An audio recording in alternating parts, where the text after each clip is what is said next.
की महिमा, परमेश्वर की सामर्थ, परमेश्वर की प्रेजेंस, पवित्र आत्मा आपके साथ में है। तो जब आप मीटिंग लेते हैं तो परमेश्वर की सामर्थ को, प्रभु की प्रेजेंस को महसूस करिए ना।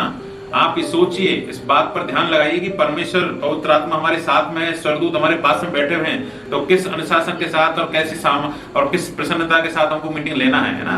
तो हम 1 घंटा चाहते हैं आपसे, इस 1 घंटे में आप अपना 1 घंटा, पूरा 1 घंटा हम आपसे यीशु मसीह के नाम से मांगते हैं। अपना दूसरा जो भी बातें हैं उनसे अपने मन को हटा लीजिए, कानों को बंद कर लीजिए संसार की ओर से, और सिर्फ एक प्रभु के वचनों पर ध्यान लगाइए। हालेलुया। तो हम अपने पड़ोसी से, आपके आसपास कोई बैठे हैं बहन भाई, तो आप बोल सकते हैं प्रभु यीशु मसीह हमसे प्रेम करता है।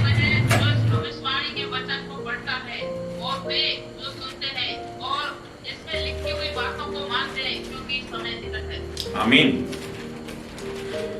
मेरे भाई और बहनों, तो मैं कहना चाहता हूं, आपका भाई आपसे विनती करता हूं, आप ध्यान से सुनिए वचनों को, सुनना भी सीखिए और पढ़ना भी सीखिए। मैं आपको पढ़ना सिखाऊंगा और सुनना भी सिखाऊंगा, क्योंकि पवित्र आत्मा ने मुझे इस बात पर जोर दिया है कि आप पढ़ना नहीं जानते हैं और सुनना भी नहीं जानते हैं। तो इन बातों पर आपको गौर करना है। धन्य है वह जो इस भविष्यवाणी के वचन को पढ़ता है और वे जो सुनते हैं और इसमें लिखी हुई बातों को मानते हैं, क्योंकि समय निकट है। क्योंकि समय निकट है। आप अगर बाइबल है तो आप अंडरलाइन कर सकते हैं। 4 बातों को मैं आपको दिखाना चाहता हूं। मैं आपको 4 बातों पर, 4 इस वचन में लिखी हुई बातों को अंडरलाइन कराना चाहता हूं, उनको हाईलाइट करना चाहता हूं। एक तो ये शब्द जो है धन्य है वह, इसको आप अंडरलाइन कर सकते हैं, धन्य है वह। और आगे वचन को पढ़ता है, दूसरी बात, ये दूसरा हाईलाइट है, वचन को पढ़ता है। और तीसरा थर्ड है वे जो सुनते हैं। और चौथी बात है लिखी हुई बातों को मानते हैं। और लास्ट का है क्योंकि समय निकट है। 5 बातें हम इन 5 बिंदुओं पर चर्चा करेंगे। हमारी आगे की टीचिंग जितने समय भी चलेगी, इन 5 बिंदुओं पर हम बात करेंगे।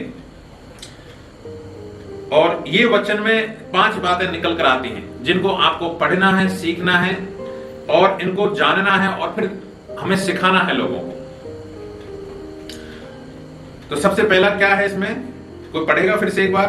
मैंने जो पहला पॉइंट बताया,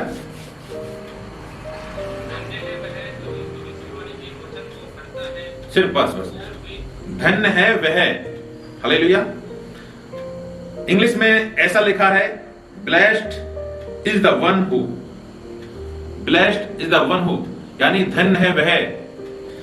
तो मैं आपसे पूछना चाहता हूं, आपके सांसारिक ज्ञान के आधार पर और आत्मिक ज्ञान के आधार पर ये धन्य शब्द से आप क्या मायने निकालते हैं? आपके हृदय में या माइंड में आप क्या सोच रहे हैं जब मैं ये पढ़ता हूं या आप पढ़ते हैं धन्य है वह? धन्य शब्द का मीनिंग क्या है? इसके मैं आप ऐसे बोल सकता हूँ, पर्यायवाची पढ़े लिखे ना, सब तो पढ़े लिखे हैं। कोई हमारे बीच में, हमारी मीटिंग कोई ऐसा नहीं जो बिना पढ़े, सब किताब पढ़ते हैं, है ना। चलिए, अपना लिखा हुआ आप जितने आपके मन में आ रहे हो अपने कागज पर लिख लीजिए, ठीक है। हम आपको देखेंगे कि धन्य शब्द का मतलब क्या है। Praise the Lord. चलिए, प्रेज द लॉर्ड। अनुग्रहपूर्ण। देखिए, आप परमेश्वर जो है जटिल को, चीजों को जटिल नहीं बनाता, पर सरलता से चीजों को समझना सीखिए। बहुत कुछ जटिल, परमेश्वर जटिल भी नहीं है, परमेश्वर बड़ा सरल है। आप भी सरलता से चीजों को देखिए। कभी कभी हम जो सरलता से हम बढ़कर कुछ और जटिल बना देते हैं। देखिए, धन्य शब्द का मतलब है बढ़िया। बढ़िया कभी बोलते हैं बहुत बढ़िया, ठीक है। योग्य, आशीषित व्यक्ति, भाग्यशाली, शुभ, कृतार्थ, पुण्यवान, सुकृति, श्लाघ, प्रशंसा के योग, शाबाश। हम बोलते हैं शाबाश, सौभाग्यशाली, ठीक है।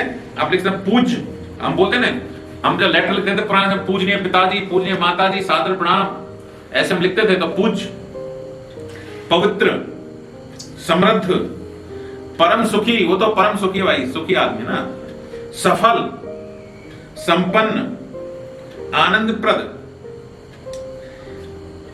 ये हिंदी और अन्य भाषाओं के देखा जाता है, इतने बहुत सारे धन्य शब्द से मीनिंग निकलते हैं। इंग्लिश में तो 2-4 शब्द हैं जिनमें ब्लेस्ड भी बोलते हैं। ब्लेस्ड तो बाइबल लिखा है ब्लेस्ड, एक ब्लेस्ड और एक फेलिसिटियस और प्रॉस्परस, है ना। लेकिन रियल में अकॉर्डिंग टू बाइबल मीनिंग क्या निकलता है इनका? जो परमेश्वर, जो पवित्र आत्मा ने जिस वजह से लिखा है उसका वो मीनिंग क्या निकलता है? तो बाइबल में जो शब्द लिया गया है ये दरअसल क्या है? ये ग्रीक भाषा का शब्द है ना। माकारियो से एक शब्द है, माकारियो, उस शब्द से ये धन्य शब्द निकाला है। और उसका मीनिंग क्या होता है आपको मैं इंग्लिश में ज्यादा बेहतर समझ सकते हैं। To be fully satisfied, to be fully satisfied, complete satisfied. Complete satisfied का मतलब दो तरीके से लगाया जाता है। आप कुछ लोग सांसारिक रीति से सेटिस्फाइड होते हैं, लेकिन वो कुछ समय के लिए सेटिस्फाइड होता है, और आत्मिक सेटिस्फाइड होता है जिसका कभी अंत नहीं होता। उसका ब्लेसिंग, जो आनंद आता है ना, वो अपने आप में अलग तरीका होता है। तो हम ऐसे सोच सकते हैं इसको, टू बी फुल्ली सेटिस्फाइड का मतलब क्या है? परमेश्वर के अनुग्रह में पवित्र बनाया गया, यानी ईश्वरीय कृपा और सुरक्षा में संपन्न। दो शब्द मीनिंग निकलते हैं। परमेश्वर के अनुग्रह में पवित्र बनाया गया, परमेश्वर के अनुग्रह में पवित्र बनाया गया। यानी अनुग्रह शब्द क्यों जोड़ा है? क्योंकि ये आपकी योग्यता नहीं है, आपकी योग्यता से आप धन्य नहीं है। अनुग्रह का मतलब क्या है? आपको फ्री है, फ्री गिफ्ट है आपको, ये जो पवित्रता में आपको सृजा गया है। और दूसरा क्या है? ईश्वरीय कृपा और सुरक्षा में संपन्न, यानी कृपा और सुरक्षा दोनों तरीके से, बाहरी सुरक्षा भी मिल रही है और उसकी कृपा, आत्मिक अनुग्रह, यानी उसका प्रोटेक्शन भी आ रहा है, उसका दया आ रहा है, उससे संपन्न व्यक्ति धन्य है। Okay, praise the Lord. तो मैं धन्य शब्द, ये जो वचन में लिखा है धन्य है वह, यानी अगर आपको धन्य शब्द का मालूम नहीं होगा तो फिर आप ब्लेसिंग को महसूस कैसे कर पाएंगे?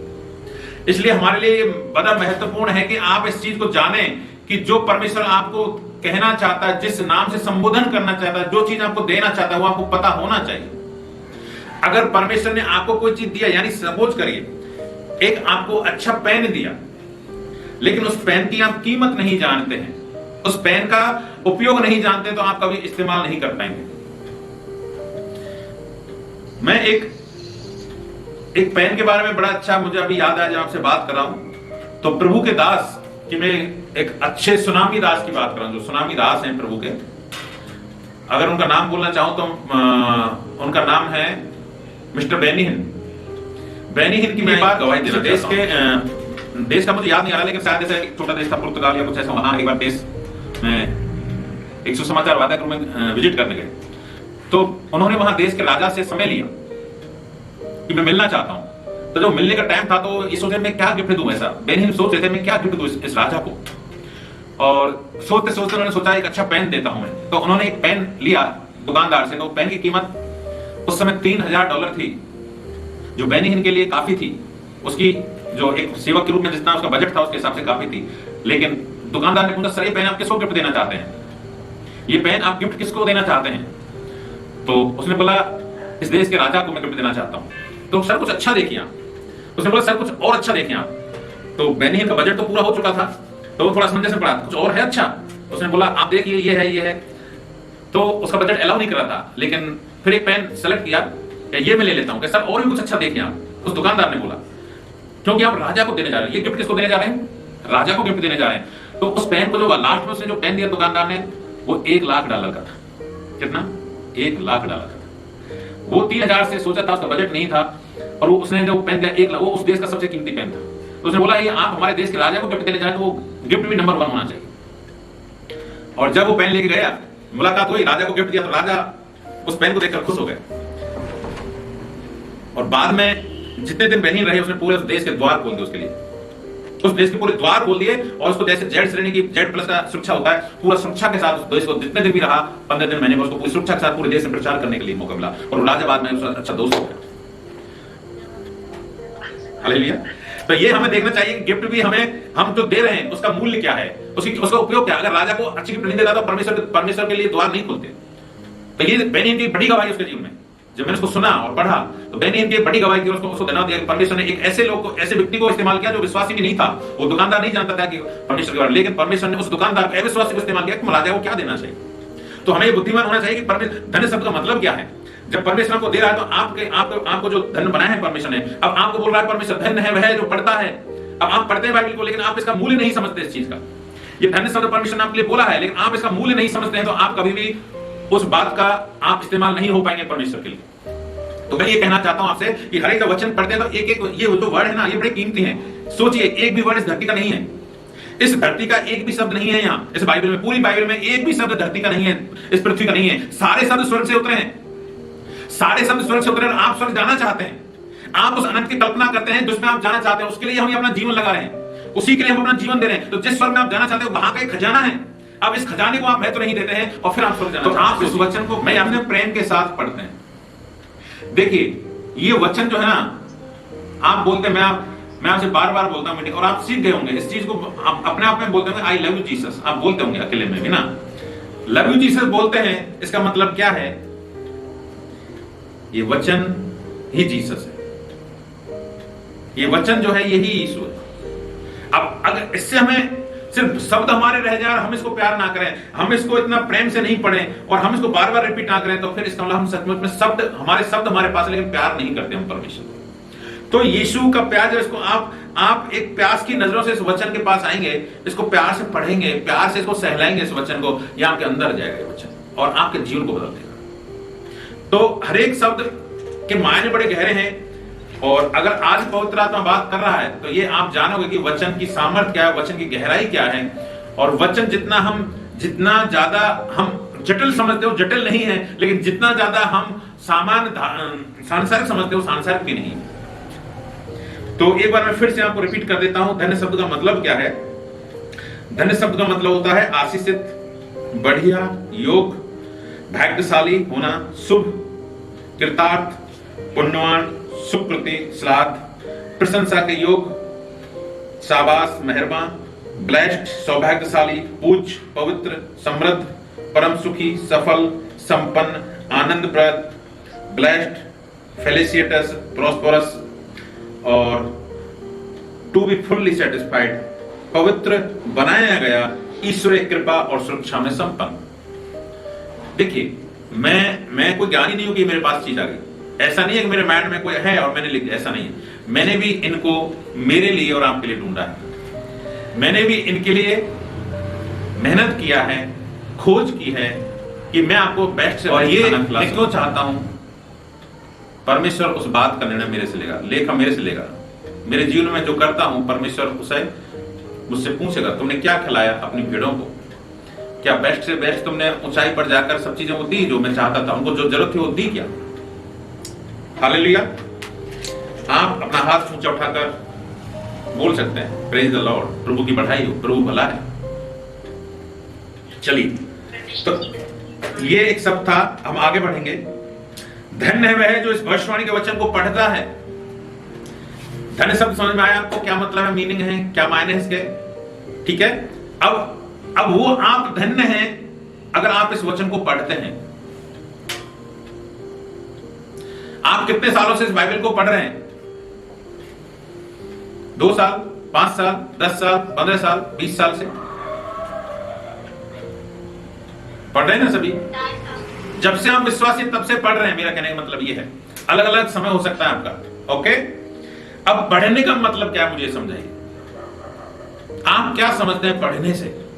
पढ़ना होता क्या है? पढ़ने का मतलब क्या है? मैं वो जानना चाहता हूं। धन्य है वह जो इस भविष्यवाणी के वचन को पढ़ता है। देखिए, यहां एक खासियत और है कि ये जो पढ़ने वाला है वो एक वचन में, हमने पहले ऊपरी तौर पर बातें बताई थी, लेकिन मैं आपसे कह रहा था कि हम हर एक बात पर, हर एक बिंदु पर बड़ी गहराई से चर्चा करेंगे। तो एक व्यक्ति पढ़ने वाला जो है वो एक वचन में, इसका मतलब हम पढ़ते हैं तो हमें भीड़ में नहीं होना चाहिए। पढ़ना अकेलेपन में होता है हमेशा। आप बाइबल लेकर पूरे चर्च में संडे को आते हैं, बाइबल पढ़ रहे हैं, आप वचन वो नहीं पढ़ पाएंगे। आप वचन, ये पढ़ने का मतलब क्या होता है? आपने कभी सोचा है इस बारे में?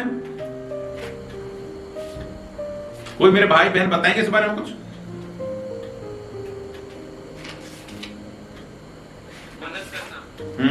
और ओके, और आप बताते जाइए। आप सभी सही हैं, है ना? झिझक की मत। आप जो आपको, यस, प्रेज द लॉर्ड।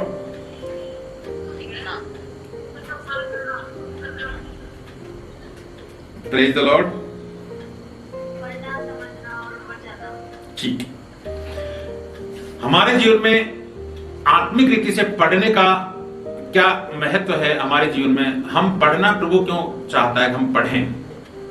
अगर ये लिखा है कि धन्य है वह जो इस वचन को पढ़ता है, इस भविष्यवाणी को, तो इसका मतलब पढ़ने से हम धन्य हो जाएंगे। धन्य होने का मतलब क्या है ये हम जानते हैं। तो इसका मतलब पढ़ना कितना इंपॉर्टेंट है, सोचिए पढ़ना कितना इंपॉर्टेंट है।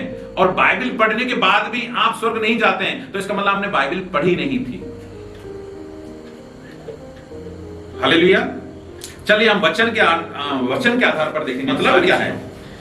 और आपको पूरी कहानी, इसका पूरा पैराग्राफ पढ़ेंगे तो पता चलेगा फिलिप्पुस को पवित्र आत्मा ने उभारा और उस दौड़ते दौड़ते आगे देखेंगे आप तो पता चलेगा वह अपने रथ पर बैठा हुआ था और यशायाह भविष्यवक्ता की पुस्तक पढ़ता हुआ लौटा जा रहा था। तब आत्मा ने फिलिप्पुस से कहा निकट जाकर इस रथ के साथ खोले। क्या कहा? निकट जाकर इस रथ के साथ खोले। अब ये देखिए, अगर वो पढ़ता नहीं, अगर ये वचन पढ़ता नहीं तो पवित्र आत्मा फिलिप्पुस को बोलता नहीं। समझिए बात को। अगर वो वचन पढ़ता नहीं तो जो फिलिप्पुस के द्वारा परमेश्वर ने काम किया, पवित्र आत्मा फिलिप्पुस को नहीं बोलता कि ये इसके जाकर रथ में बैठ जा। लेकिन चूंकि वो परमेश्वर का वचन पढ़ रहा था, तो वचन पढ़ते हैं तो ये कितना, पढ़ने का मायने क्या होता है, समझिए बात को। इसलिए पढ़ना, आप किस तरीके से पढ़ते हैं, आप इस वचन को कैसे पढ़ते हैं, ये परमेश्वर जानता है। आप अपनी दरिद्रता की वजह से पढ़ रहे हैं, या आप खुद की कुछ अभिलाषाओं की वजह से पढ़ रहे हैं, या प्रभु मुझे ये चाहिए, ये संसार की सारी अभिलाषाओं के लिए प्रभु से मांगने के लिए वचन पढ़ते हैं, तो शायद पवित्र आत्मा बात नहीं करेगा। लेकिन जब आप परमेश्वर के प्रेम में और परमेश्वर के प्यास में होकर ये वचन पढ़ते हैं, तो पवित्र आत्मा किसी को भी आपके लिए लेकर आएगा, किसी को भी आपके लिए लेकर आएगा। आप जो सोचते हैं ना कि अरे वो दास हमसे क्यों बात करेगा, अरे आपके घर पर आएगा वो, अगर आप परमेश्वर के प्यास में ये वचन को पढ़ते हैं तो। फिलिप्पुस को पवित्र आत्मा ने उभारा, जा रथ पर बैठ जा। और आप जानते हैं थोड़ी देर बाद में ये खजांची है ना बपतिस्मा ले रहा था। थोड़ी देर के बाद में ये खजांची बपतिस्मा लेता है कि अभी क्या रोक दे कि पानी भी है, आजा मुझे बपतिस्मा दे दे। तो हमारा पढ़ना कितना महत्वपूर्ण है। प्रकाशित वाक्य 1:3 में यही बात लिखी गई है कि आप वचन में जो कोई पढ़ता है इस वचन को वो धन्य है। अब फिलिप्पुस के पास कौन था, मुझे ये बताइए, इस रथ में कोई था क्या? ये बंदा अकेला था। मैं ये कहना चाहता हूं, इस वचन के द्वारा मैं आपको ये सिखाना चाहता हूं, आप वचन को ऐसे पढ़िए जैसे दुनिया में कोई आपके साथ नहीं है। परमेश्वर आप दो ही है, कोई इस दुनिया में कोई नहीं है। जब आप इस वचन को पढ़ते हैं तो आप और परमेश्वर दो ही व्यक्ति हैं इस दुनिया में, और कोई है नहीं पूरी सृष्टि में। ऐसे आप इस वचन को पढ़िए। प्रकाशित वाक्य 22:7 आप पढ़िए।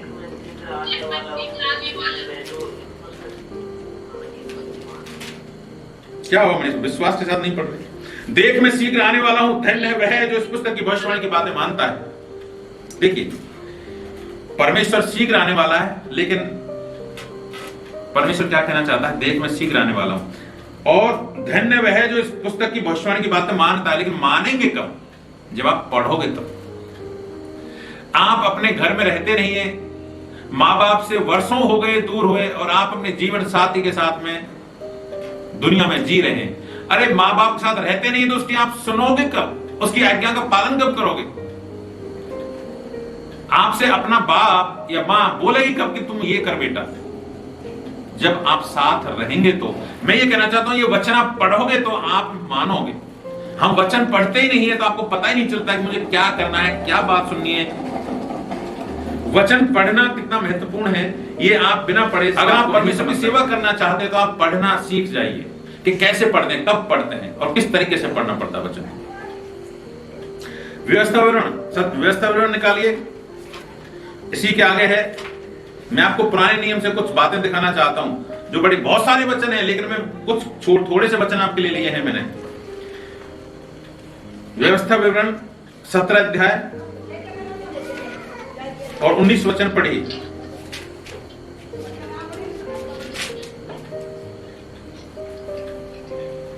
और वह उसे अपने पास रखे और अपने जीवन भर उसको पढ़ा करे, जिससे वह अपने परमेश्वर यहोवा का भय मानना और इस व्यवस्था और इन विधियों की सारी बातों के मानने में चौकसी करना सीखे। हालेलुया। और वह उसे अपने पास रखे और अपने जीवन भर उसको पढ़ा करे। देखिए, ये पहले से ही प्रभु ने हर बातें लिखी है। जीवन भर ये व्यवस्था की पुस्तक जो है, ये बाइबल जो है ना, इसे अपने पास जीवन भर पढ़नी है, मरने से पहले भी पढ़ना है, और आपको जीवन भर अंत काल तक पढ़ते ही रहना है इस वचन को, क्योंकि आप मरने के बाद स्वर्ग में पढ़ना पड़ेगा इसको। ये बाइबल है ना, यही तो है, इसी को पढ़ते ही रहना, हमें पढ़ते ही रहना है, इससे हमें पीछा नहीं छुड़ा सकते। ये तो पढ़नी पड़ेगी आपको, स्वर्ग में जाकर भी यही बाइबल पढ़नी है हमको, क्योंकि यही है असली। आपको वो ये है बाइबल असली, हम जो पढ़ रहे थे यही है असली।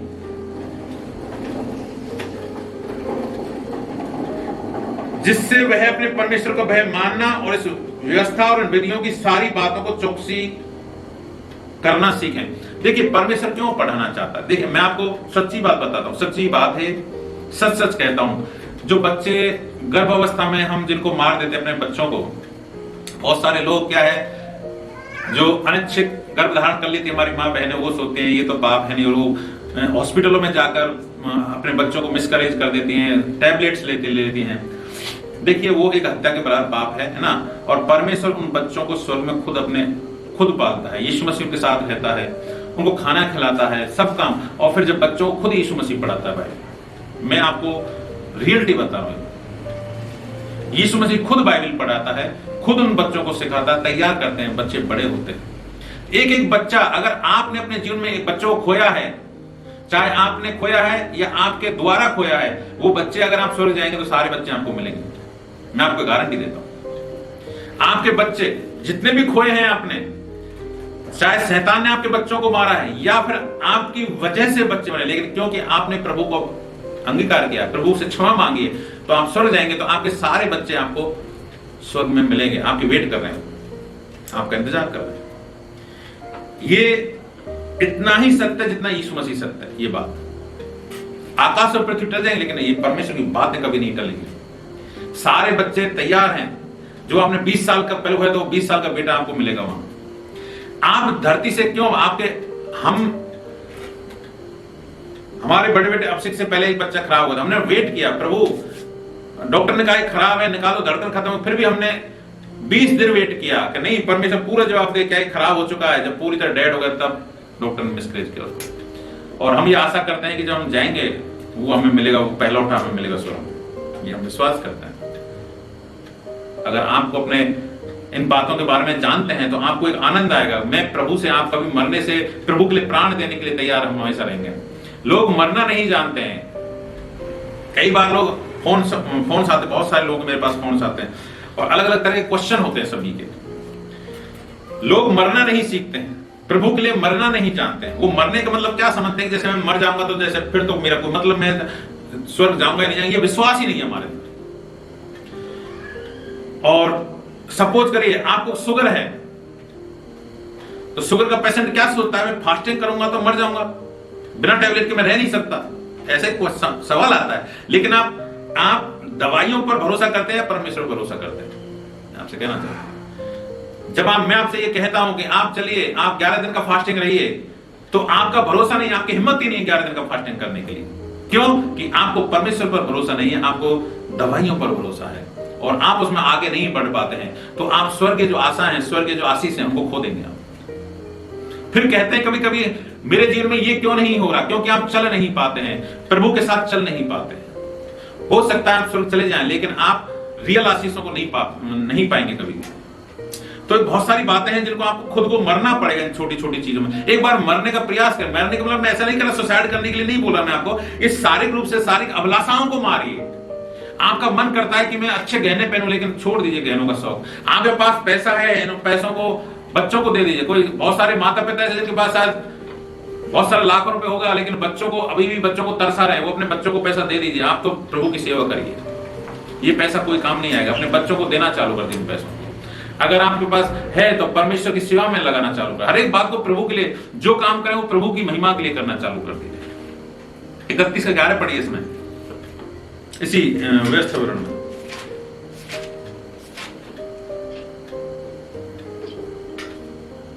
जब सब इस्राएली तेरे परमेश्वर यहोवा के उस स्थान पर जैसे वह सुन लेगा आकर इकट्ठे हो, तो ये व्यवस्था सब इस्राएलियों को पढ़कर सुनाना। हालेलुया। ये भविष्यवाणी है उस अंत समय की, जब सब इजरायली एक साथ इकट्ठे होंगे, तब भी ये सुनाई जाएगी। देखो, पढ़कर सुनाना बहुत महत्वपूर्ण है। पढ़ना हमारा काम है। अगर आप पढ़ना नहीं जानते तो परमेश्वर आपको सुनाने के लिए अवसर नहीं देगा। आप सुनने वाले बनने हैं या सुनाने वाला बनना है आपको, ये आपको तय करना पड़ेगा। अगर आप सुनाने वाले बनने हैं तो आपको पहले मरना पड़ेगा। सुनने वालों से पहले आपको अपने शरीर में, अपनी अभिलाषाओं में मरना पड़ेगा। प्रभु के लिए अपना समय निकालना पड़ेगा। जिस काम के लिए आप सोचते हैं कि नहीं अब ये नौकरी कैसे छोड़ू, ये मैं फास्टिंग के सब बहुत सारे प्रॉब्लम क्या बताऊं आपको, समस्या क्या है हमारी।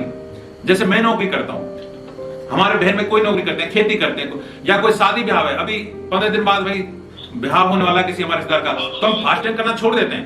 नहीं, उसके बाद करेंगे हम फास्टिंग। मैं नौकरी से छुट्टी लेनी पड़ेगी मेरे को 11 दिन की, अगर रियल फास्टिंग रहना है तो लोग छुट्टी नहीं ले पाते, तो जीवन में फास्टिंग भी नहीं ले सकते। अब देखिए, मैं आपको एक तथ्य रख रहा हूं इस बात का। अगर आप कल मर जाते हैं तो आपका नौकरी कौन करेगा फिर आपकी जगह?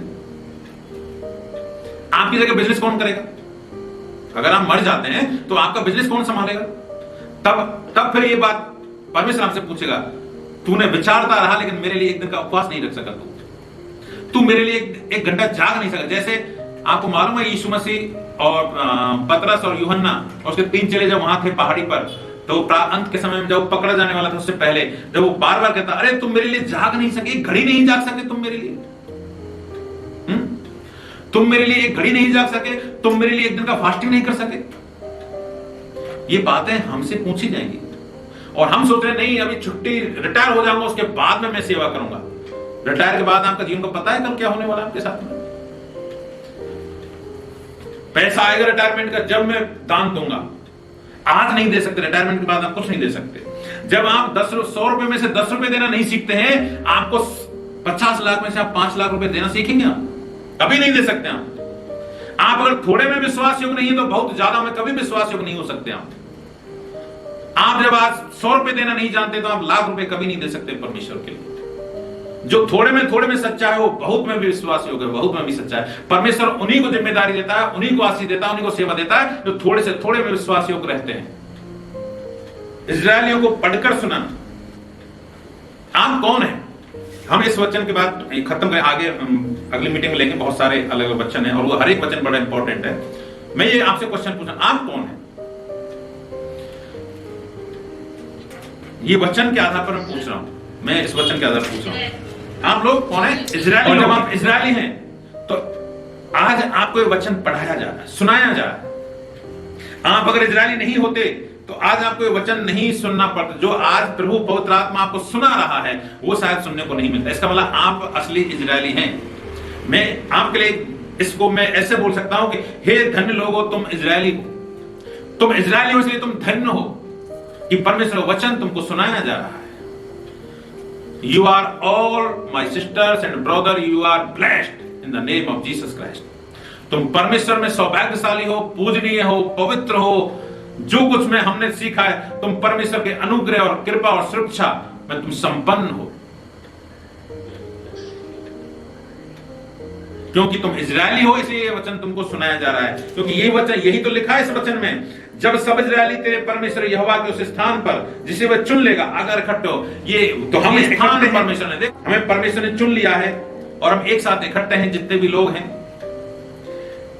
और हम तब ये सब व्यवस्था सब इजरायलियों को पढ़कर सुनाना। तो आज अगर ये वचन मैं प्रभु का दास आपको सुना रहा हूं तो इसका मतलब क्या है कि आप you are real Israeli person. You are मतलब असली सियोन के वासी हैं, असली स्वर्ग के लोग हैं। आप भले ही कहीं बैठे हैं, गंगापुर, दौसा, मंडावरी या कहीं दिल्ली में अलग अलग जगह बैठे हैं, राजस्थान कहीं कोने में या गुजरात कहीं कोने में बैठे हैं, लेकिन आप स्वर्गीय लोग हैं।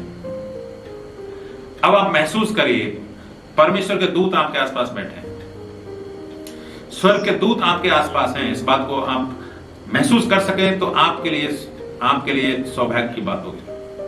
पवित्र आत्मा आपको महसूस कराना चाहिए, इन बातों को महसूस कीजिए। हम जब वचन सुन रहे हैं, वचन आपको सुनाया जा रहा है, आप परमेश्वर का सीधा कनेक्ट, सीधा प्रोटेक्शन आपको मिल रहा है। परमेश्वर की सुरक्षा और परमेश्वर का अनुग्रह आपके साथ है इस समय। आप आजू बाजू लोगों को महसूस कर रहे होंगे, लेकिन लोगों की चिंता मत करिए। आप परमेश्वर का प्रोटेक्शन, परमेश्वर का जो घेरा है, परमेश्वर का जो स्वर्ग का जो वातावरण है आपके चारों ओर है इस समय। और जब आप इन चीजों को महसूस करना जितना शुरू करेंगे, आप अपने मस्तिष्क से सारी नेगेटिव चीजें निकाल दीजिए। मस्तिष्क की सारी बातों, जो सोच नेगेटिव आती है, कोई देख रहा है क्या, कोई सुन रहा है क्या, हमारी ये चीजें निकाल दीजिए। इन बातों की परवाह मत किया करो। जब हम वचन पढ़ते हैं तो परमेश्वर आपकी सुरक्षा करता है। परमेश्वर के दूत लोग आपके पास आते हैं। आज मैं जस्ट एक गवाही सुन रहा हूं, इस गवाही को मैं आपको साथ शेयर करने के बाद मैं ये मीटिंग मैसेज संदेश समाप्त करूंगा। एक प्रभु का एक अच्छा दास था, सुनामी दास था, और वो मीटिंग चला रहा था। तो कुछ लोग जो विरोधी लोग होते हैं, आप किसी भी संगठन का नाम दे सकते हैं उनको, मैं यहाँ संगठन का नाम नहीं लूंगा, ये रियल घटना है। और उन लोगों ने प्लान किया कि हम इस पास्टर को मारेंगे, पीटेंगे, और इसको हम कोई बहाना ढूंढे। तो क्या करें, 4 लड़के थे यंग, उन्होंने उसको पास्टर को पीटने के लिए प्लान किया कि चलो हम इसके पास में ऐसे प्रार्थना के रूप में चलते हैं, हमें प्रार्थना करवाना है। तो एक व्यक्ति उनमें पागल बन गया। आज ही मैंने गवाही सुनी थी, है ना। और तू पागल का नाटक करना, हम कहेंगे तू इसको ठीक कर, और तू ठीक होना मत, और हम इसको पीटेंगे, तू सही, तू झूठा है, ये तुम धर्म बदलते हो, ये सारी बातें करके ऐसे उन्होंने प्लान किया। पास्टर को मालूम चल गया कि ये सब एक ज्ञान, परमेश्वर प्रकाशन भी देता है, ज्ञान का एक आत्मा होता है। जान गया कि ये षड्यंत्र के तहत यहाँ 4 लड़के आए हैं। तो उन्होंने बोला कि पास्टर हमारे लिए प्रार्थना करो, ये हमारा भाई है, ये पागल है, इसको ठीक करो। तो उसने उसके लिए कुछ भी नहीं किया, और वो मीटिंग चलती रही। लेकिन बीच में दंगा किया और पास्टर को खूब मारा। और बाद में वो चले गए उस लड़के को लेके। फिर वो लड़का पागल की एक्टिंग करता रहा। बाद में घर जाने के बाद बोला, अरे तू पागल, अब तो छोड़ दे एक्टिंग को, तू पागल हो, तू वहां तो एक्टिंग हो गई पूरी, फिर वो पागल की तरह करता है, पागल ही हो गया रियल में। घर वालों ने बोला तुम्हारे साथ ये अच्छा गया था, और इसको ये क्या हो गया। कि फिर उन्होंने बात बताई कि हम ऐसे गए थे और हमने प्लान किया और उसको पास्ट को पीट के आए, और पागल का रोल किया। लेकिन तो ये तो ठीक ही नहीं हो रहे, तो पागल ही हो गया। और सच में वो पागल हो गया। और बाद में जब पूरा जान गए कि ये तो हमने गलत किया है, तब वापस वो वही पागल को, जो सच में जो पागल होता है, उस व्यक्ति को लेकर आए और पास्टर से क्षमा मांगी और कि हमारे लिए प्रार्थना करो। जैसे उसने प्रार्थना की, वो ठीक हो गया। प्रभु की महिमा हो। मैं आपसे कहना चाहता हूं, आपको डरने की जरूरत नहीं है। आप किसी भी, आप मुसीबत में हैं, आपके चारों ओर शैतान का जाल है, लोग आपको लोग डराएंगे। आपके पास में ऐसे लोग आएंगे, अपनी मिनिस्ट्री के लोग आएंगे, अपने चर्च के लोग आ सकते हैं कि ऐसे हमने सुना है, सीआईडी लग रही है, सीबीआई लग रही है, ऐसे मारने वाले प्लान कर रहे हैं। लेकिन अगर हम डरेंगे तो आपको डरने की जरूरत नहीं है। परमेश्वर की सुरक्षा, अगर आप या तो परमेश्वर की सुरक्षा को देख लो या उन लोगों को देख लो, दोनों में से आपको किस पर विश्वास है। अगर आप विश्वास करते हैं परमेश्वर पर, तो संसार की ओर देखना बंद कर दो भाइयों बहनों। मैं आपसे कहता हूं, संसार की ओर देखना बंद कर दो। अगर आपको परमेश्वर पर विश्वास है, तो या तो डॉक्टर को भरोसा कर लो या परमेश्वर को भरोसा कर लो। आपको चुनना आपको है, सिलेक्शन आपको करना है। आप जब भरोसा करने लगते हैं, तब परमेश्वर आपकी ओर कदम बढ़ाता है, आपके जीवन में वो काम करने लगता है। शैतान यही चाहता है कि आप डर जाएं। शैतान क्या चाहता है, उसका प्लान क्या है, आप डर जाएं। लेकिन जब आप डरते नहीं है, तो शैतान हार जाता है। तो मैं आप सभी विश्वासी भाई बहनों से, सेवकों से, दास दासियों से कहना चाहता हूं,